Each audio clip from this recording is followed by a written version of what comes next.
리걸마인드 연구소입니다. 이번에는 공정거래법에 대해서 이야기를 할 것인데, 여러분은 공정거래법, 그러니까 독점규제 및 공정거래에 관한 법인데, 일반적으로 공정거래법이라고 통칭되고 있어서 이번 그 회에도 그런 식으로 사용을 하겠습니다. 공정거래법 하면 같이 떠오르는 것이 공정거래위원회이죠. 그러면 질문을 하나 해보겠습니다. 여러분이 생각하기에 공정거래법하고 공정거래위원회는 어느 쪽이 더 그 법적 지위가 높다고 생각을 하십니까? 아마도 지금까지 우리가 여러 번 만나서 이렇게 리걸마인드를 쌓아가는 과정에서 이런 내용들에 익숙한 분들은 그게 어떻게 되는 것인가 하고 세세히 따지지 않더라도 국가의 모든 조직은 항상 법보다 아래에 있다 하는 원칙만 가지고 이 답을 찾을 수 있을 것입니다. 공정거래위원회하고 공정거래법은 당연히 공정거래법이 그 법적 지위가 높습니다. 그러니까 그러한 상하 관계라고 할 수 있겠죠. 공정거래위원회는 공정거래법이 이 세상에 태어나게 해준 부모에 해당이 됩니다. 그러니까 공정거래법 제48조 제1항에서 공정거래위원회라고 하는 그런 조직을 만들어라 하고 규정을 했고, 그 법에 따라서 대통령이 대통령령으로 공정거래위원회와 그 소속기관 직제라고 하는 령을 만들었습니다. 공정거래위원회는 그러니까 이 대통령령에 의해서 만들어진 그러한 조직이죠. 그러니까 공정거래법에 비하면 저 아래에 있는 그러한 실제 움직이는 조직이 되겠습니다. 공정거래법은 이러한 조직을 만들어라 하면서 그 조직이 할 수 있는 일들을 함께 규정을 했습니다. 그것이 공정거래법 제36조, 여기에서 공정거래위원회가 담당할 수 있는 사무를 나열하고 있습니다. 공정거래위원회는 공정거래법 제36조를 벗어나는 사무를 담당하면 안 됩니다. 그러면 법률 위반으로서 그 조직이 거기에 합당한 책임도 져야 하고, 또 그 조직이 근거가 무너지게 되면 해체하게 되는 일까지 생기게 됩니다. 공정거래법 제36조에서 규정하고 있는 소관 사무는 상당히 여러 가지가 있습니다. 이 자체도 좀 더 분석을 해보면 문제는 있을 것이다, 이렇게 생각을 합니다. 왜냐하면 이 법이 만들어지고 나서 수차 개정을 반복하면서 그 과정에서 우리가 잘 알고 있다시피 정치인들은 법을 틈만 나면 어기려고 하는 사람들이죠. 그렇지 않기를 우리가 한 번 속고 또다시 믿고, 두 번 속고 또다시 믿고 그렇게 하고는 있지만, 하여튼 국민이 조금만 다른 데를 보고 있으면 아주 재빠르게 법을 고쳐서 자기들이 이익이 남는 쪽으로 고치곤 합니다. 그런데 지금 그런 법들이 대단히 많습니다. 그래서 위헌이어서 당연무효인 법들도 있고, 또 위법인 그러한 하위 규정들도 있습니다. 이런 것들은 국민 여러분들이 리걸마인드를 좀 더 키워서 서서히 이것은 국민의 힘으로 충분히 제거할 수 있습니다. 이런 것들이 없어졌을 때 제대로 된 헌법주의 국가, 국민주권주의 국가가 될 수 있는 것이지요. 아무튼 제36조에서는 제1호 시장 지배적 지위의 남용행위 규제에 관한 사항, 제2호 기업 결합의 제한 및 경제력 집중의 억제에 관한 사항, 제3호 부당한 공동행위 및 사업자단체의 경쟁 제한 행위 규제에 관한 사항, 제4호 불공정 거래 행위 및 재판매 가격 유지 행위 규제에 관한 사항, 이렇게 해서 제7호까지 규정이 되어 있습니다. 그저 가볍게 훑어보기에는 일단 1호부터 4호까지는 공정거래위원회의 소관사무로 무리가 없을 것으로 보입니다. 조금 전에 이야기를 했듯이 공정거래위원회는 공정거래법에 의하여 그러한 조직을 만들도록 그러한 수권을 받은 대통령령으로 만든 그러한 조직입니다. 그렇다면 공정거래위원회의 출생은 분명하죠. 그 근거법이 공정거래법이라는 것이 명확하니까 말입니다. 그런데 현재 문재인 정부라고 하죠. 문재인 정부에서 정부조직법 개정안을 내놓고 있습니다. 이것을 일단 정부 차원에서는 내놓았다고 말해도 틀리지 않을 것 같습니다. 그런데 이 정부조직법 개정안에서 공정거래위원회를 중앙행정기관에 규정을 하려고, 그러니까 이 공정거래위원회의 그 부무를 정부조직법으로 하려는 것이죠. 그렇지 않다면 이렇게 이중으로 넣을 필요가 없는데 그들은 구구하게 변명을 합니다. 이중으로 넣어도 괜찮다 이런 이야기를 하는데, 결과적으로 그렇게 들어가 버리게 되면은 공정거래위원회는 공정거래법을 근거규정으로 하여 생긴 조직인데, 새로운 정부조직법에 따라서 다시 정부조직법으로 만들어진 그러한 조직이 되어버릴 수 있습니다. 이것은 출생을 속이는 일이죠. 내 부모가 아닌 사람을 내 부모라고 등재하는 것하고 마찬가지입니다. 이러한 문재인 정부의 정부조직법 개정안 제출, 이와 같은 것은 헌법 위반입니다. 대한민국 헌법 제52조는 다음과 같이 규정하고 있습니다.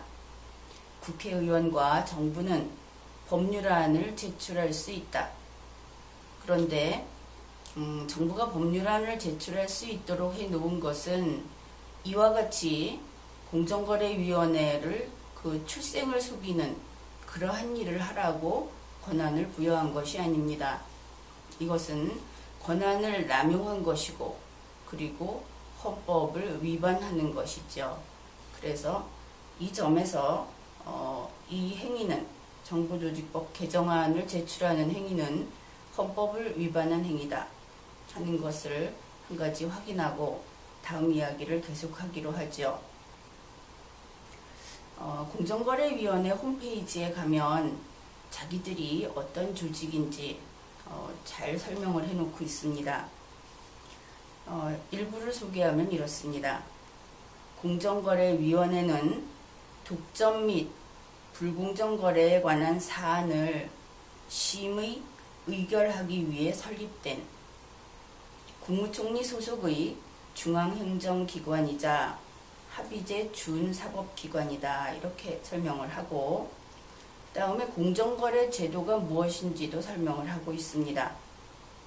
공정거래 제도란 시장경제체제의 기본 원리인 기업 간의 공정하고 자유로운 경쟁을 보장하기 위한 경제활동의 기본 질서를 확립하기 위한 것입니다.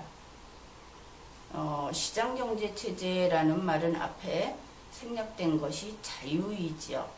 그래서 자유경제체제의 기본 원리를 지키기 위해서 만들어진 것이 공정거래제도다 이렇게 설명을 합니다. 그런데 현재 우리 국민에게 비치는 공정거래위원회는 자유보다는 규제에 훨씬 가까운 기관으로 보이고 있죠.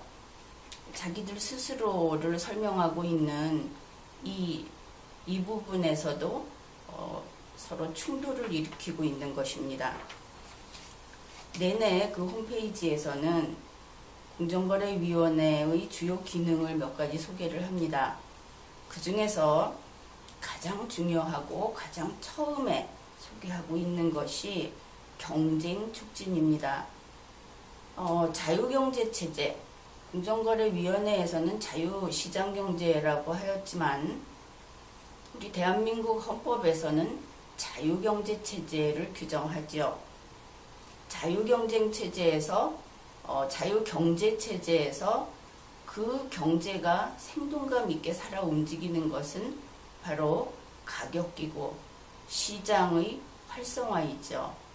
그 시장이 움직이는 모습을 우리가 표현하는 말이 바로 경쟁입니다. 그래서 공정거래위원회의 주요 기능은 경쟁을 촉진하는 일이 되겠습니다. 이 경쟁 촉진을 위해서 그들이 하는 일을 이제 간단히 설명을 하면 이렇습니다. 반경쟁적인 규제를 개혁하고, 이것은 제도상의 문제겠죠. 기업들이 어떻게 잘못한다기보다는 그다음 경쟁적 시장 환경을 조성한다 이렇게 설명을 하고 있습니다. 경쟁적 시장 환경이라고 하는 것은 정부가 개입을 하게 되면 이 경쟁이라고 하는 것이 촉진되기는 어렵죠. 왜냐하면 경쟁은 자연적인 것입니다. 어떤 통제가 없을 때. 그런데 경쟁적 시장 환경 조성은 할 수 있을 겁니다. 그렇겠죠. 경쟁과 경쟁 환경 조성을 잘 구분을 해야 하겠습니다. 그래서 이제 그 중에서도 이 공정거래위원회가 하겠다 하는 것이 시장에서의 공정한 경쟁 질서를 확립하겠다. 그 예로서는 시장 지배적 지위 남용 행위, 부당한 공동 행위, 기타 불공정 거래 행위를 금지하겠다. 이것이 주요 내용입니다. 특히 대규모 기업 집단, 덩치가 큰 그런 기업들과 관련해서 정부가 관여하는 것은 바로 이러한 공정한 시장의 경쟁 질서를 혹시 몸집이 큰 이런 큰 기업들이 방해할까 해서 그런 것들을 제거해 주는 것이 정부의 기구인 공정거래위원회가 하는 일이 되겠습니다. 공정거래법이 올해 4월 18일에 개정이 되었습니다.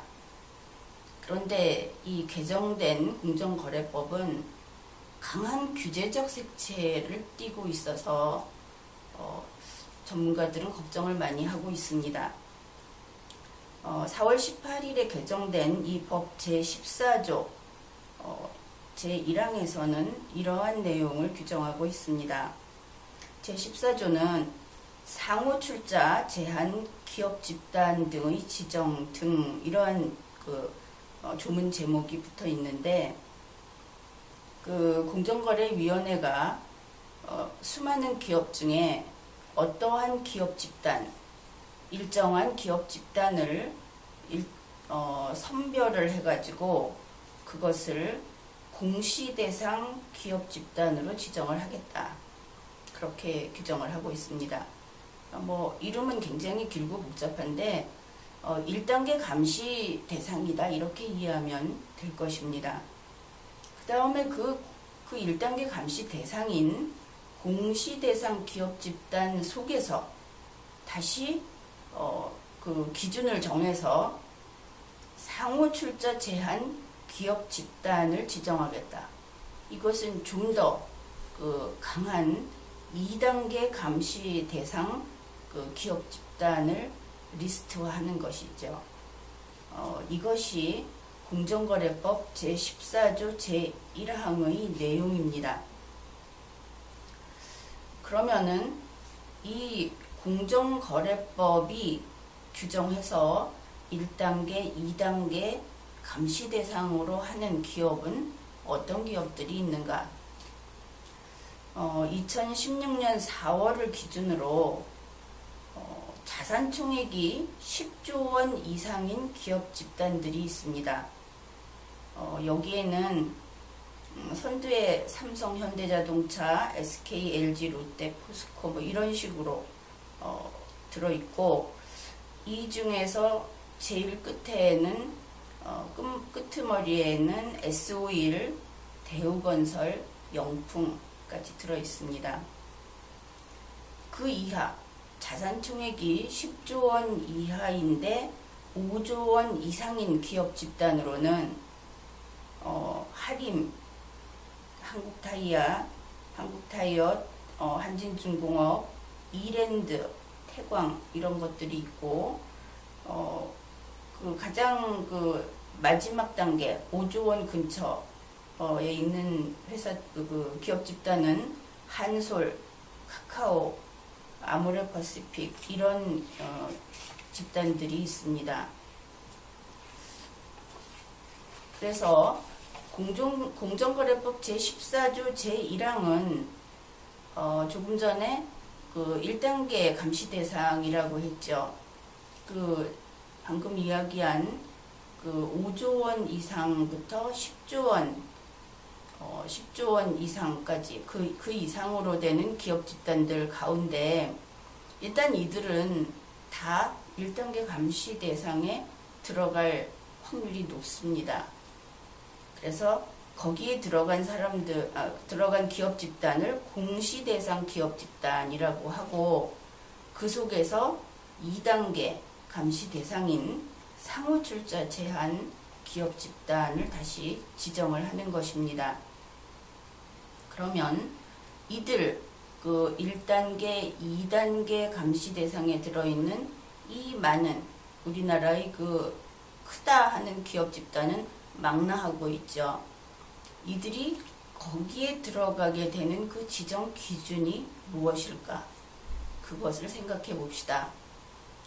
이 공정거래법과 공정거래위원회는 시장의 경쟁을 저해하는 그러한 일을 맡겠다고 했죠.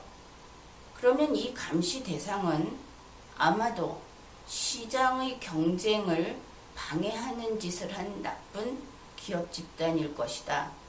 이렇게 생각을 할 수 있을 겁니다. 그래야 감시를 하고 다시는 그런 일을 다시 또 하지 못하도록 할 의미가 있는 것이죠. 그런데 실제로 그들이 어떤가 한번 살펴보기로 하죠. 이 5조 원 이상이라고 해서 이 1단계 감시 대상 이상에 포함이 되는 기업 집단은 그들이 시장 지배적 지위를 남용한 전과가 있는 기업이다 해서 거기에 들어간 것이 아닙니다. 또 그들이 부당 공동행위를 했던 전과가 있는 기업 집단이다. 그래서 들어간 것도 아닙니다. 기타 불공정 거래 행위를 한 전과가 있는 기업 집단이다 해서 들어간 것도 아닙니다. 그러면 이들은 어째서 이 리스트에 들어가고 이러한 지정을 받았을까? 1단계 감시 대상, 2단계 감시 대상 하는 지정을 받게 되는 그 가장 핵심적인 기준은 무엇일까? 그것은 다름 아닌 돈이 많다는 것입니다.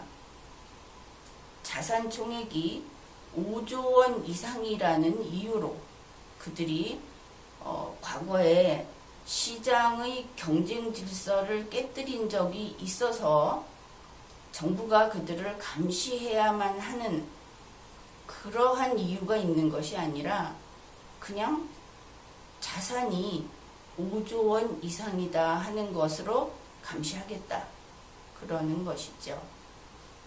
조금은 비논리적이죠. 자산이 많으면 자산이 적은 기업에서는 좀 힘겨운 경쟁 상대가 될 수는 있을 겁니다. 그러나 법이라는 것은 법으로 정해놓은 것을 준수하면 거기에 다른 그 처벌을 하지 않는 것이 바로 법을 지키게 하는 주요 요소입니다. 법을 만들어 놓고 이러한 행위를 하지 말아라 하고 위반했을 때 처벌을 하면 되겠죠. 그런데 이들에게는 그것보다도 너희들은 범죄를 언제라도 저지를 수 있는 우범자다 하는 식으로 색안경을 쓰고 계속 감시를 한다면 바로 그런 예니까 그러면 일반 국민들은 대단히 불쾌하고 용서할 수 없다고 생각할 겁니다.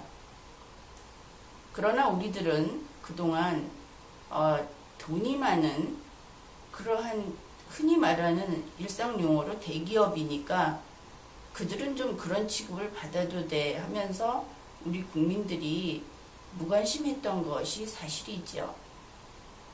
그러한 무관심한 틈을 타서 정부가 이와 같이 기업의 경쟁을 시장의 경쟁을 확보하겠다는 그 이유로 기업의 자유로운 경제 활동을 제약하고 있는 것입니다. 대단히 정부가 유능해서 이 강약을 잘 조절을 한다면은 혹시 그것이 효율적인 일이 될 수도 있겠습니다.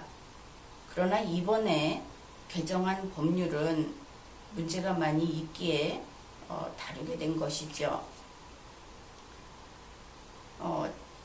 이들이 감시 대상으로 선정된 이유는 돈이 많기 때문에. 그런데 그것도 1단계 감시 대상인 그 공시 대상 기업 집단에 지정이 되는 그 기업 집단들은 자산이 5조 원 이상 이렇게 해서 적어도 공정거래법 제14조 제1항에서 법으로 그 한계를 규정을 하고 있습니다. 그런데 이 1단계 속에서 다시 더 강한 감시를 받게 되는 2단계 대상이 되는 상호 출자 제한 기업 집단이라고 하는 것은 법에서 그 한계를 정하고 있지 않습니다. 이것은 대단히 잘못된 것이고 이러한 입법은 입법 실패라고 보아야 할 것입니다. 물론 헌법에 위반되기도 하고 여러 가지 원칙에 어긋나기도 합니다. 이 2단계 감시 대상을 정하는 데 있어서 공정거래법 제14조 제1항은 단지 이렇게 규정을 합니다. 일정 규모 이상의 자산 총액. 그런데 이 공정거래법에서 이들에게 형벌까지 규정을 하고 있습니다. 각 그 법률을 위반하는 경우에. 그러면 형벌을 규정하는 대상, 그 수범자인 대상을 일정 규모 이상의 자산 총액 이렇게 완전히 불명확하게 규정을 하게 되면 그 형벌 규정에 관해서 죄형 법정주의도 위반이 되고 명확성의 원칙도 위반을 하게 됩니다. 일정 규모 이상이면 이 법을 적용하겠다. 그렇겠죠. 그 일정 규모라는 것은 그야말로 그 이헌령 비헌령 하는 국민을 맘대로 국민의 자유와 국민의 재산을 권력자가 빼앗아 가던 그런 전제군주 시대에 있었던 그 내용과 다를 바가 없습니다. 물론 이렇게 이야기를 하죠. 일정 규모라고는 했지만 그것은 대통령이 정하도록 해놓았다. 그러면 결국 이렇게 되는 것입니다. 대통령이 자기 마음대로 2단계 감시를 할 기업을 정하는 것입니다. 법이 아니라 명령으로. 그런데 국민에게 어떤 재산적인 그 부담을 준다든지 혹은 자유를 제한하는 경우에는 반드시 국회에서 제정한 법률로 하게 되어 있죠. 그런 면에서 이 대통령령에 위임한 이 부분은 역시 앞으로 이렇게 따라 올라가게 되면 결국 위헌회까지 이르게 되는 부분입니다. 상호출자 제한 기업 집단을 규정하는 것은 대통령령인 공정거래법 시행령 제17조 제1항에서 규정을 하고 있습니다. 그래서 어떤 기업 집단이 여기에 들어가느냐 하면은 자산총액 혹은 그 기업의 상태에 따라서 자본총액, 납입 자본금 이것을 기준으로 하기도 하는데 그 합계액이 10조 원 이상인 기업 집단으로 한다 이렇게 규정을 했습니다. 어떻든 규정해 놓았으면 되지 않느냐 하는 것은 옳지 않습니다. 이 부분은 국회가 입법을 분명히 잘못했고 이 개정법은 바로 그런 이유에서 무효가 되어야 하겠습니다.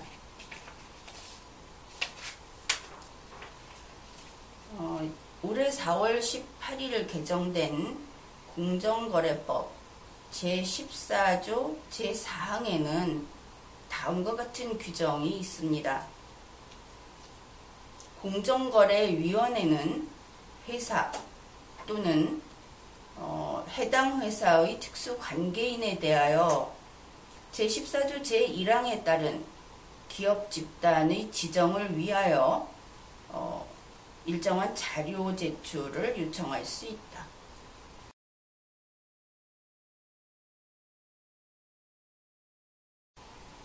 이 개정 규정에서 제출하라고 하는 서류는 다음과 같은 것들입니다. 회사의 일반 현황, 회사의 주주 및 임원 구성, 특수관계인의 현황, 주식 소유의 현황, 그리고 대통령령으로 규정하는 자료를 제출하도록 규정하고 있습니다. 공정거래위원회가 이러한 자료를 제출하라고 하는 이유는 제14조 제4항에서 밝히고 있듯이 제14조 제1항에 따른 기업 집단의 지정을 위하여 라는 것입니다. 그러니까 제1단계 감시, 제2단계 감시를 하기 위한 블랙리스트를 작성하기 위하여 스스로 자료를 제출하라고 하는 것이죠. 이 블랙리스트에는 일단 공시대상 기업 집단이라고 하는 그 리스트가 있고 그 안에서 다시 선별하여 상호출자 제한 기업 집단이라고 하는 리스트가 있게 되는 것이다. 이렇게 이해를 하면 되겠습니다. 공정거래위원회가 이와 같이 블랙리스트 작성을 위하여 필요한 자료 제출을 기업 측에 요청을 하게 되죠. 그런데 이 기업들, 이런 요청을 받는 기업은 우리가 앞에서 살펴보았듯이 전과가 있는 기업이 아닙니다. 경쟁을 해치는 어떠한 행위를 했던 그러한 전과가 있기 때문에 이러한 요청을 받게 되는 것이 아니라 단지 자산 총액이 5조 원 근처에 있는 그리고 5조 원 이상인 그러한 그 돈이 많다는 것이 죄가 되어서 리스트에 올라갈지 아닐지를 심사를 받기 위하여 자료를 제출해야 하는 그러한 위치에 놓이게 되는 것이죠. 그런데 물론 공정거래위원회도 그리고 문재인 대통령도 우리 경제가 더 자유롭고 공정한 경쟁이 이루어지는 그러한 경제 체제로 만들기 위해서 이러한 일들을 한다고 할 수 있습니다. 그러나 이번 올해 4월 18일에 개정한 공정거래법은 나가도 너무 많이 나간 점이 문제가 됩니다. 공정거래법 제67조에서는 벌칙을 규정하고 있습니다. 벌칙의 내용은 이렇습니다.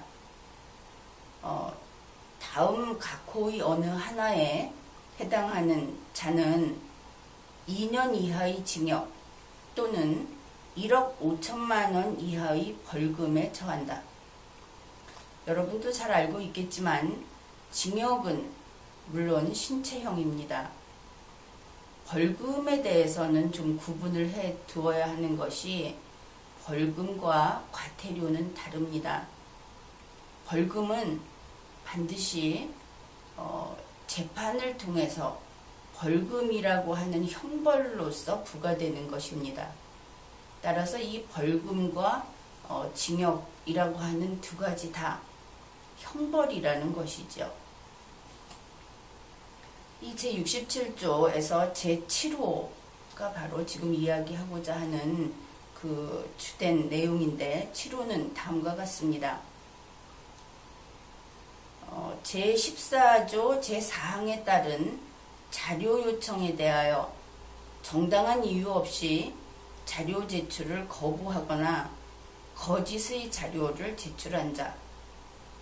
물론 자료 제출을 거부하거나 진실되지 않은 자료를 제출했다는 것은 잘못된 일이죠.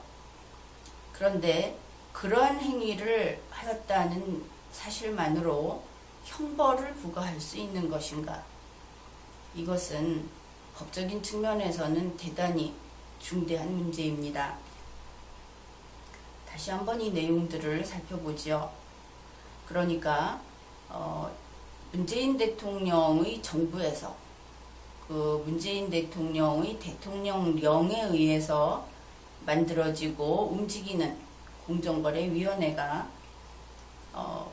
문재인 대통령이 만든 대통령령이 시키는 대로 블랙리스트를 작성해야 하는 것이 지금의 현황입니다.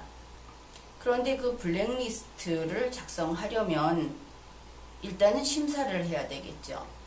누가 거기에 들어갈지를 알기 위해서는 들어갈 자와 들어가지 않을 자를 다 심사해야 하겠죠. 당연히 그렇지 않겠습니까?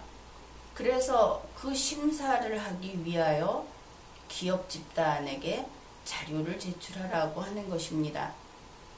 그러니까 그 자료를 제출한 기업 집단 중에는 리스트에 들어가는 경우도 있고 들어가지 않는 경우도 있겠죠.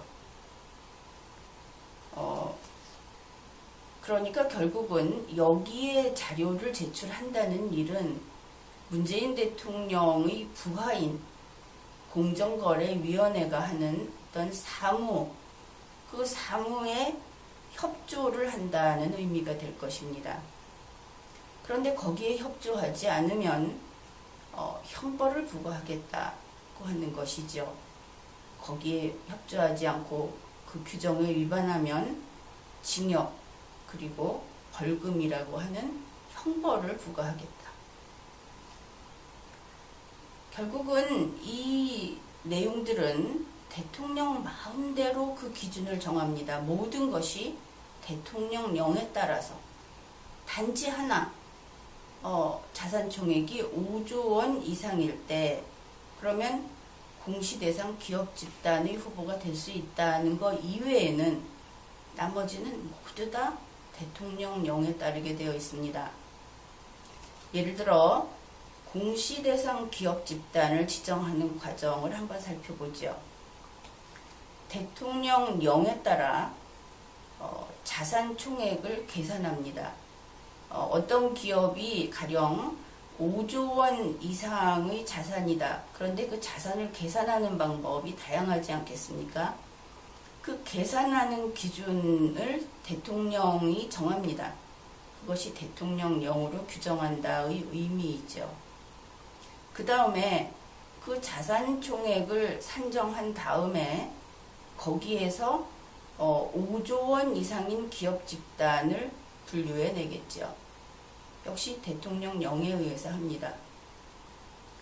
그 기업 집단들 중에서 공시대상 기업 집단을 지정을 합니다. 이것도 대통령령에 의해서 합니다. 각각 규정을 다 해놓은 것이죠. 그리고 어떤 기업 집단이 공시대상으로 분류가 됐으면, 그렇게 지정이 됐으면 공정거래위원회에서는 그들에게 대통령령이 정해놓은 대로 통지를 하여야 합니다.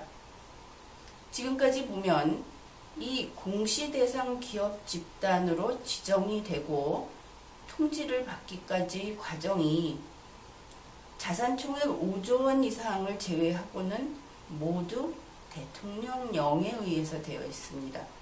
그러니까 대통령 마음대로 기준을 정하고 대통령 마음대로 지정을 한다. 이렇게 이야기를 해도 틀리지 않겠죠. 다음으로 상호 출자 제한 기업 집단의 경우를 보면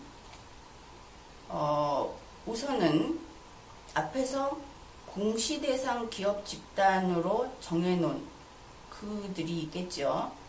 그 중에서 법에서는 자산총액이 일정 규모 이상이라고 했기 때문에 이 일정 규모를 얼마로 잡을 것인가 하는 것을 대통령이 정합니다. 그것이 대통령령으로 정하게 되어 있기 때문입니다. 그러면 대통령령이 지금까지는 10조 원 이상 그랬는데 그것을 7조 원 이상, 5조 원 이상 이렇게 변경할 수 있겠죠. 법률이 아니라 명령이기 때문에 이것은 국회를 통과할 필요가 없습니다. 정부 마음대로 할 수 있죠. 현재는 대통령령으로 그 액수를 정하고 그 기준에 해당되는 기업 집단을 분류해냅니다. 그 다음에 대통령령에 따라서 상호출자 제한 기업 집단으로 지정을 합니다. 역시 대통령령에 따라서 이들에게 통지를 하죠. 그렇게 되기 때문에 상호출자 제한 기업 집단이 제일 처음에 그 풀에 선정이 될 수 있는 풀에 들어가는 것부터 시작해서 지정이 되고 그리고 통지를 받는 과정까지 모든 것이 대통령 마음대로 그 기준을 정하고 지정을 한다는 것을 알 수 있습니다. 국회가 완전히 손 놓고 있는 것이죠. 이런 경우에는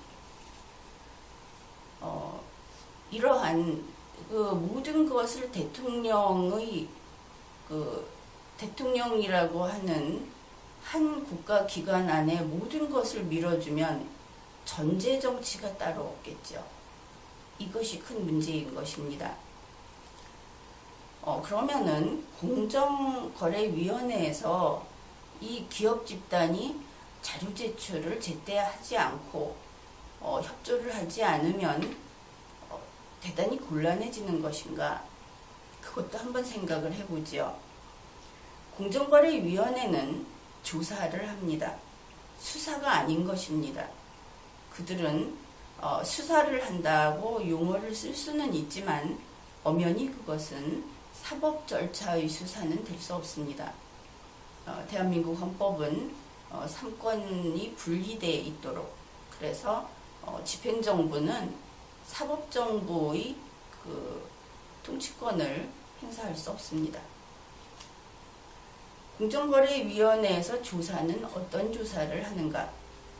그들이 하는 것은 바로 사법 절차로 넘길 수 있는 조건이 갖추어져 있는가 하는 조사를 하게 되죠. 그러니까 고발할 것인가, 고발하지 않을 것인가를 정하기 위한 조사인 것입니다. 이들이 유죄인가, 그러니까 공정거래법에 정해져 있는 대로 정말 징역형을 선고해야 되는 것인가 하는 유죄 여부를 조사하는 것이 아닙니다. 그만큼 대강 아웃라인 정도만 조사를 한다고 보면 되겠죠. 게다가 공정거래법 제14조 제4항은 자료를 요청할 수 있다고 규정하고 있습니다. 그러니까 요청인 것이죠. 요구나 명령이 아니라 요청이고 그것도 할 수 있다는 임의 규정으로 되어 있습니다. 따라서 이 규정으로부터는 잘해야 협력 의무 정도가 발생할 수 있겠죠. 그런데 협력 의무를 다 하지 않았다고 해서 그 협력 의무를 형벌로 강제할 수는 없는 것입니다. 대한민국 헌법은 제119조 제1항에서 다음과 같이 규정하고 있습니다. 대한민국의 경제 질서는 개인과 기업의 경제상의 자유와 창의를 존중함을 기본으로 한다. 대한민국 헌법이 규정하는 우리나라의 경제 질서는 자유경제 질서입니다. 게다가 헌법 제126조는 다음과 같이 규정을 하고 있습니다. 국방상 또는 국민경제상 긴절한 필요로 인하여 법률이 정하는 경우를 제외하고는 여기에서 이러한 긴절한 필요가 공정거래위원회가 사무처리를 하기 위한 어떤 협력 그런 것이 될 수는 없겠죠. 그래서 그런 경우를 제외하고는 사용 기업을 국유 또는 공유로 이전하거나 그 경영을 통제 또는 관리할 수 없다. 이렇게 규정을 하고 있습니다. 지금 이 개정 공정거래법과 또 그 법을 내세워서 문재인 대통령이 자신의 부하인 공정거래위원회를 가지고 펼치려고 하는 정책은 자칫하면 경영을 통제하고 관리하는 데까지 나아갈 수 있을 것으로 보입니다. 그래서 공정거래법 제67조 제7호는 이 이외에도 다수의 헌법 규정을 개별 규정을 위반하고 있고 또 헌법의 이념도 침해하고 있습니다. 공정거래법이 공정하고 자유로운 경쟁을 추진하기 위해서 어느 정도 이런 그 대규모 기업 집단 이들에 대해서 규제를 하는 것은 합당한 경우라면 우리 국민들은 환영합니다. 그러나 아무리 좋은 목표라 하더라도 또 경쟁을 촉진한다고 하더라도 헌법과 법률을 위반하는 것은 용납되지 않는 일입니다.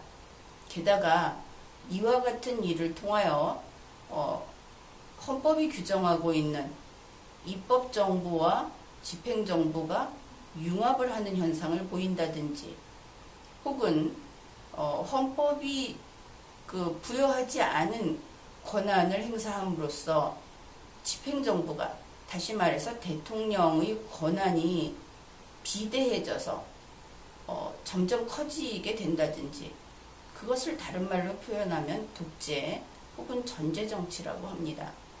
그와 같은 일이 벌어지는 것은 국민이 그대로 용납할 수 없고 그것을 좌시할 수 없는 일이겠죠. 그래서 이번에는 이 공정거래법이라고 하는 것을 국회가 위임 입법의 한계를 넘어서서 입법을 한 부분도 있고 또 국회 자체가 헌법에 위반되는 입법을 해서 그 법률이 위헌 무효가 되는 그러한 사례이기도 하고 또 이 권력의 균형이 깨어지면서 자칫하면 대통령의 전제가 벌어질 수 있는 그런 상황이다 하는 이야기를 하였습니다. 이번 회의는 여기까지 하겠습니다.